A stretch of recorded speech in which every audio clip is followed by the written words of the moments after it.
So I didn't see Don't Breathe 1 before seeing Don't Breathe 2. I don't really know if it hurt my experience, but it definitely didn't help.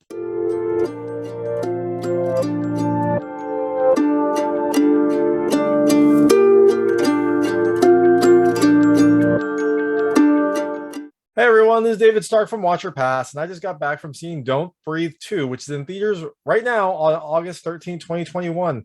It's I guess it's the sequel to Don't Breathe. So I didn't watch Don't Breathe before watching Don't Breathe 2. That might have hurt my understanding of the film, but I'm not sure because the story is a little crazy in Don't Breathe 2. But I think it's a sequel to Don't Breathe 1 because it has the same main character, the blind man, as he's called in Don't Breathe. And in this one, his name is Norman. And it also has the same writers. So I think this is a sequel-ish, but I think the only person that's through is the blind man. But I'm not sure. I don't think you really need to see Don't Breathe 1 to see Don't Breathe 2. In fact, you probably want to see Don't Breathe 1, just see that separate and don't see Don't Breathe 2. But I'm going to get into that right now. So I'm going to talk about the film, three things I liked about it, three things I didn't like, and then talk about the ending. So as you imagine, there are spoilers. If you don't want to know anything about the film, don't don't watch this. Go check out the review on watcherpass.com. It's much more vague. I don't really go into specifics about what happens. So you can get a feel for it, see if you want to watch it. Otherwise, we can talk about it on Watcher Pass and on the video. My recommendation is don't see it, but you know what? Everyone's different. Maybe you'll get more enjoyment. And according to like IMDb, I am in the minority. So here we go.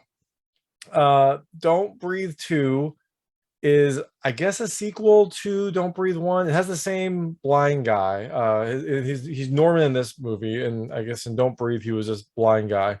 And so he is living in this kind of sort of run, like it's not fully run down, but it's a house that's a little bit in disrepair, with this girl named Phoenix.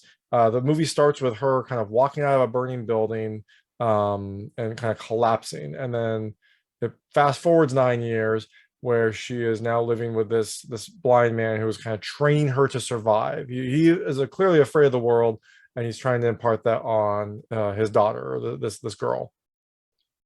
And then due to a chance encounter, a bunch of armed men attack the man's house trying to get Phoenix back, and so he defends them in like a daredevil kind of way, like using the lights and like appearing out of nowhere and like using the sound to figure out where they are and like knowing the house. So and that's enough of a setup for Don't Breathe 2 that you would need. So things I liked about the film. The first is the tension. I mean, as you can imagine from a film where it's called Don't Breathe because if you breathe he can like hear it and geolocate where you are based on the sound. Like there is a good amount of tension in that. Like the film sets up some really good instances where you are holding your breath or you are waiting for something to happen because something's going to happen. Like it has the added difficulty, kind of like in Quiet Place, where you have to do all this stuff without making sound. I mean, people aren't silent, but people that don't want to be found, or the man himself, he tends to be a little quiet, a little sneaky. He'll sneak around. He'll appear out of when the lights turn on, because he doesn't need the lights to really figure out where he's going. So like the lights will turn on, he's there next to you. So it definitely has a good amount of tension, and it sets up some really good scenarios where you are nervous about what's going to happen. It's not simply with sound. There are some other really good tense aspects about the film. The second thing I really liked are the effects. I mean, the film has a few instances of CG, but overall it has really good, just practical, violent effects. There isn't a ton of violence in the film, but when there is, it feels consequential. It feels meaty. There's good practical blood. There's good practical body effects and things like that really kind of hit home the impact of some of the actions that these people take. And so I really like that in horror. If there's too much CG, it looks too bad. And there's a little bit of CG, but it's not that noticeable, and it's not the main component. It's just kind of used here and there. The last thing I really liked, and this kind of ties in with the tension, is the setting. A good portion of the film takes place in the man's house, and it's kind of set up for him to be able to kind of move around. it doesn't have like clue level secret passages, but it has some areas that are harder to get into, and that are hard to, that allow him to move around the house without the other people knowing it. And so you get this really good setup where you've got the people wondering where he is, and then they figure it out. And he, again, these are the moments where you're holding your breath because they're like going down this corridor that they just discovered, not sure what's going to happen. Or they're in like a greenhouse, and he's clearly hiding in some sort of bushes or shrubs, but they can't tell because they don't really know the area. And then all of a sudden, boom, he appears. So it sets, the setting itself is a very good way to set up this film. And also, fourth thing, I did like the actors. I mean, the actors did a really good job. Their characters, as I'll go into later, are a little out there, but the actors themselves did a good job. Lang did a good job as Norman. Brendan Sexton III, who plays kind of one of the main robbers, Raylan, I liked him a lot too. He was a good level of kind of charismatic but also creepy. It kind of hits that right balance. And then also Madelyn Grace as Phoenix, the young girl, also does a really good job. Just kind of adding some human component to it. If it was just the man, it wouldn't be as exciting, but with her there, it makes it so that there's a little bit more of a consequence.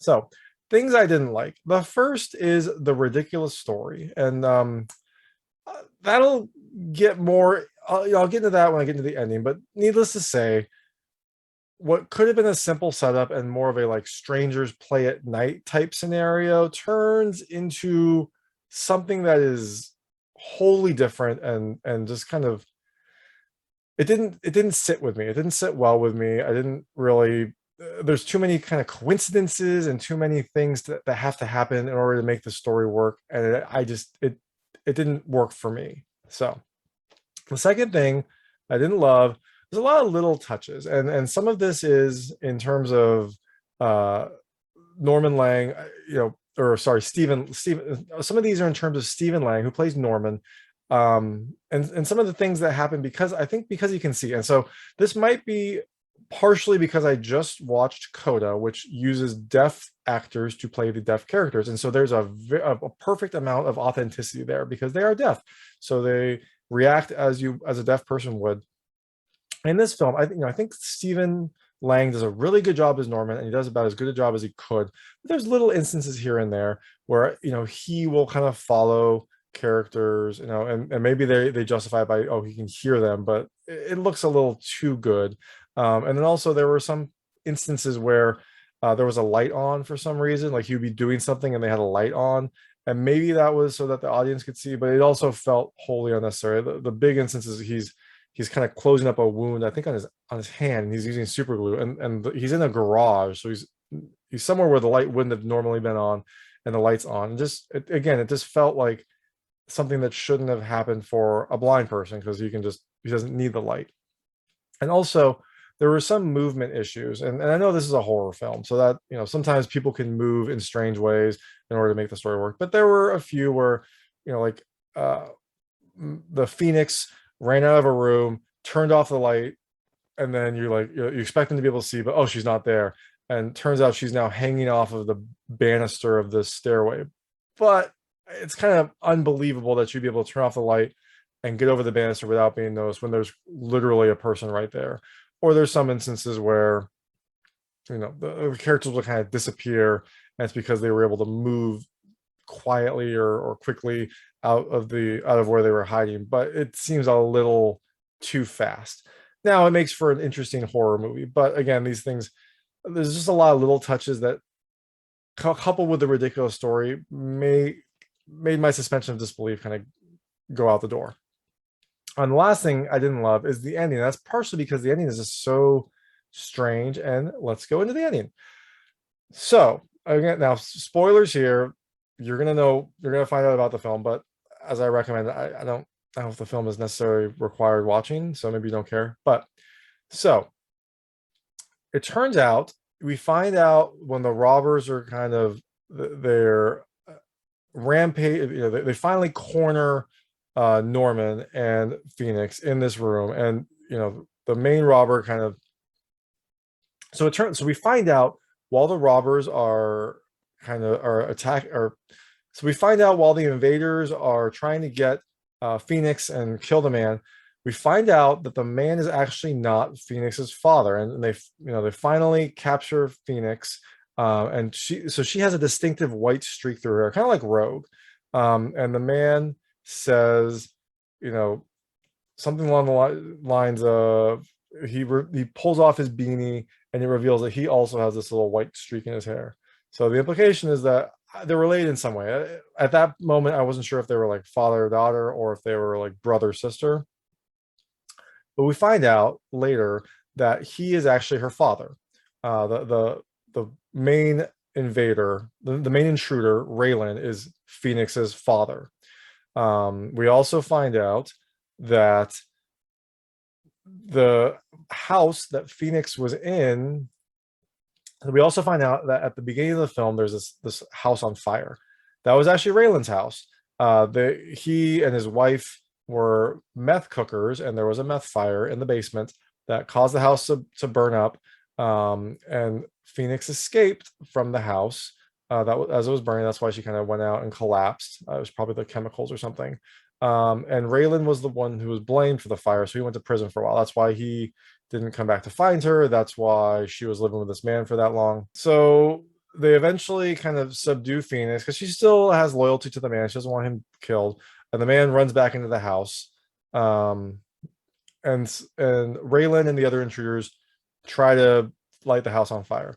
And the film does a really tortured, I think, way of trying to make these characters not likable. It involves dogs. I mean, first off, they kill one dog. They kill Norman's dog, which I guess happens, but it also, killing dogs in the movie instantly turns you into a bad guy.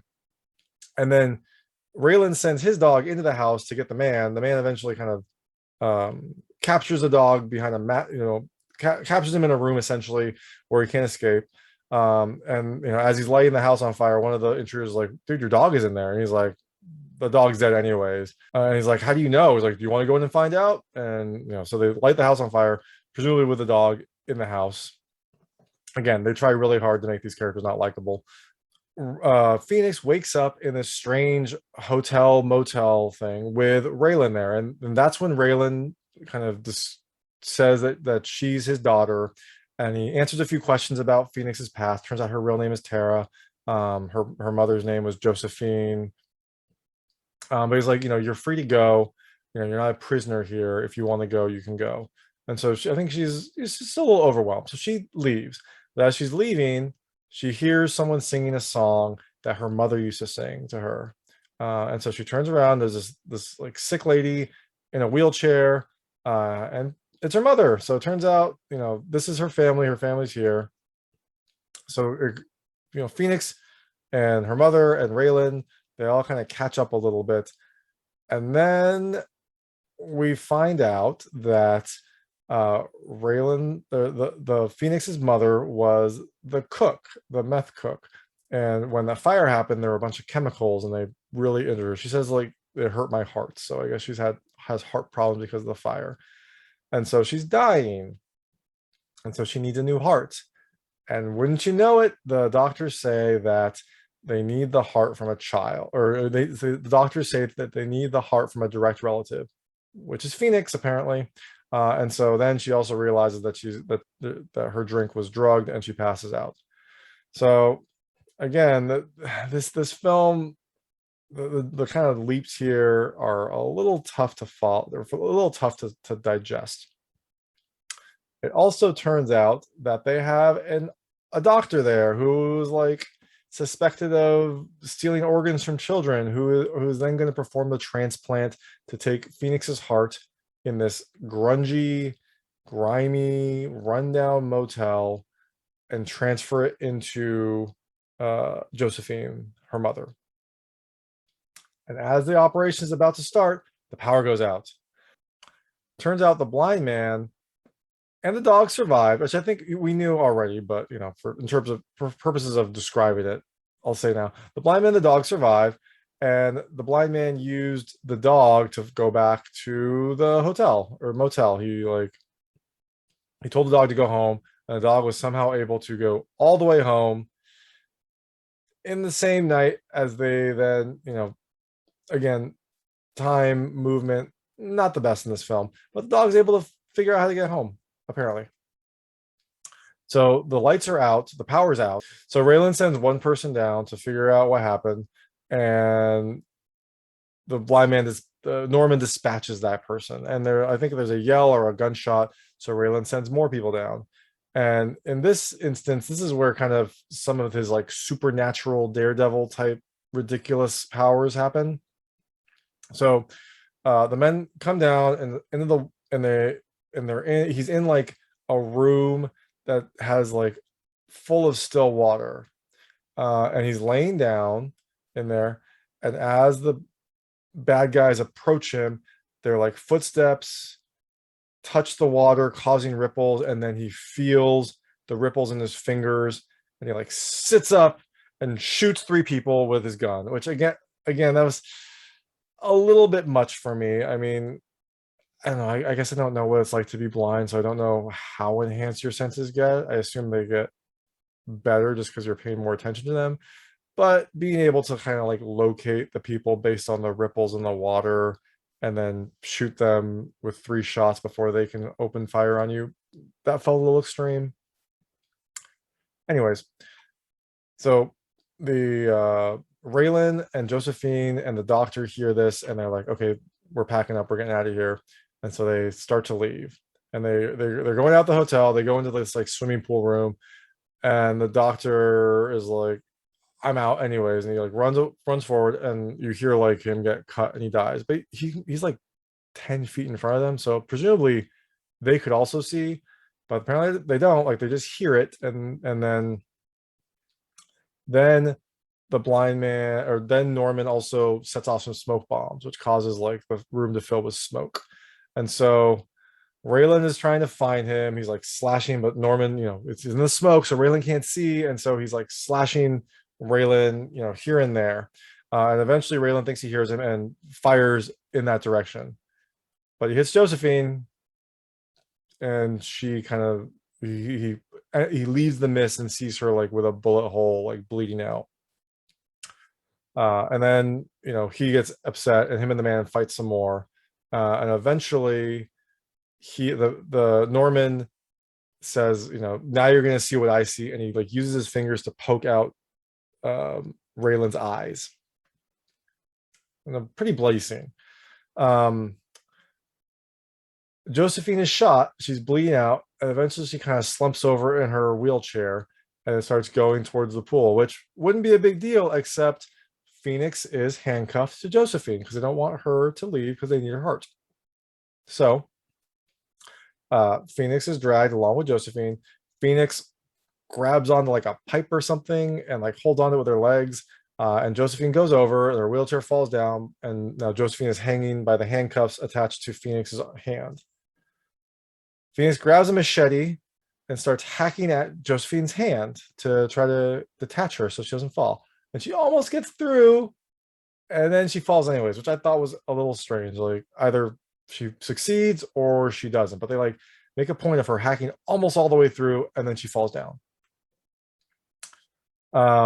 So you've got the man, Norman is alive but hurt. Raylan is blinded and presumably dead, and then Phoenix is at the bottom of the pool. She lands on her mother, or on her mother's corpse, and so she like climbs up. The hand has been detached, so she climbs up and sees Norman, and he like tells her, just go, like I'm trouble, I'm dangerous, your life would be better without me. And so I think she runs, I think she leaves, or it looks like she's leaving. I'm 100% sure on the ending sequence here. And then, as Norman is there, he like all of a sudden perks up, and it turns out that blind Raylan has stabbed him and is able to sneak up on Norman, who is like the daredevil, and stab him. But then Phoenix stabs blind Raylan with a machete because she somehow circled back and got there really quickly and is able to stab Raylan again. And so Norman is bleeding out, and Phoenix tries to help him, but he says, She says, but he says, no, stop. And she says, stop it. I'm trying to save you. And he says, you already did. And then she lets go and he bleeds out. And so I guess he found redemption. He apparently did some really bad things, which is part of why he was always so afraid. He thought that they would come back to bite him. I don't know. But I guess he was finally time for him to let go. So Phoenix leaves the crack motel, I guess, and then makes her way to an orphanage where she'd seen them earlier. I guess it wasn't an orphanage; it was like a center or something like that for kids. She'd seen them earlier, and so she makes her way over to the, I'll call it an orphanage, and finally finds some other kids to live with. So that's Don't Breathe 2. That's the ending of Don't Breathe 2. Again, I just the story was a little bit much for me. Some of the like superpowers of the blind guy, the strange coincidences where you had Raylan, who then noticed Phoenix and then kind of got to her just in time to save Josephine, who apparently was dying for like 8 years with a heart problem. I feel like if you got like chemical burns, you probably, and it was bad enough that you would die, I feel like it would probably happen quicker. But again, they needed a reason. And the fact that they kind of keep making the bad guys like really bad, like they really pile it on. Like not only do they kill dogs, but they're also going to kill the girl to save the mother, because the mother is the meth cook and they need the meth cook or else they don't survive. I don't know why she couldn't have taught someone else how to cook meth in 8 years, but apparently she's the magic one that has the meth skills. Again, story I think hurts this movie. But here's the thing, like if this crew does another movie, like I will happily see it because it does a lot so well. Like the tension is really good, the effects are good, the violence is pretty impactful.